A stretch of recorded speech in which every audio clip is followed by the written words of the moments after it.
భార్య లావుగా ఉందని విషం పెట్టి చంపిన భర్త. కడప జిల్లా పొద్దుటూరులో భార్య లావుగా ఉందని చెప్పేసి కిరణ్ పద్మ అనే దంపతులు, పద్మ అనే ఆవిడికి ఈ భర్త కిరణ్ అనే ఆయన విషం పెట్టి చంపేశాడంటే లావుగా ఉందని.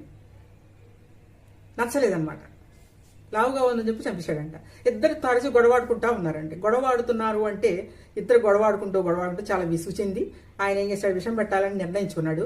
అది కూడా ఆయన ఆన్లైన్లో నుంచి కొన్నాడంట, పర్చేజ్ చేశాడు విషాన్ని ఆన్లైన్లో నుంచి కూడా అమ్ముతారా ఏంటి ఇదని పోలీసులు ఎంక్వైరీ మొదలైంది ఇప్పుడు. అయితే ఆన్లైన్ నుంచి ఆయన కొని విషాన్ని ఈ పద్మకి పెట్టాడంట. పద్మకి పెట్టి ఎలా పెట్టాడో ఏమో చంపేశాడు.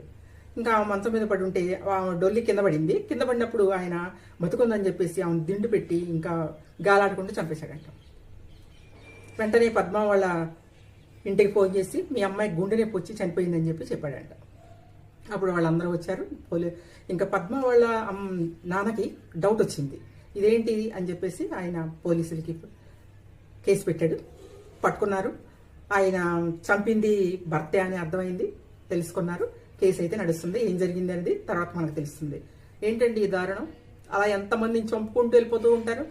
ఎంతమందిని చంపుతారు నచ్చలేదని, అలా చంపుకుంటూ వెళ్ళిపోతారా?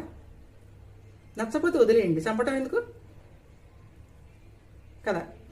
సరే, కేసు అయితే నడుస్తుందండి. దారుణం. ఇంకా ఎన్ని దారుణాలు మనం చూడాల్సిన అవసరం వస్తుందో, ఎన్ని దారుణాలు చూడాల్సిన అవసరం మనకైతే ఉందో, ఎన్ని చూడాలో మరి.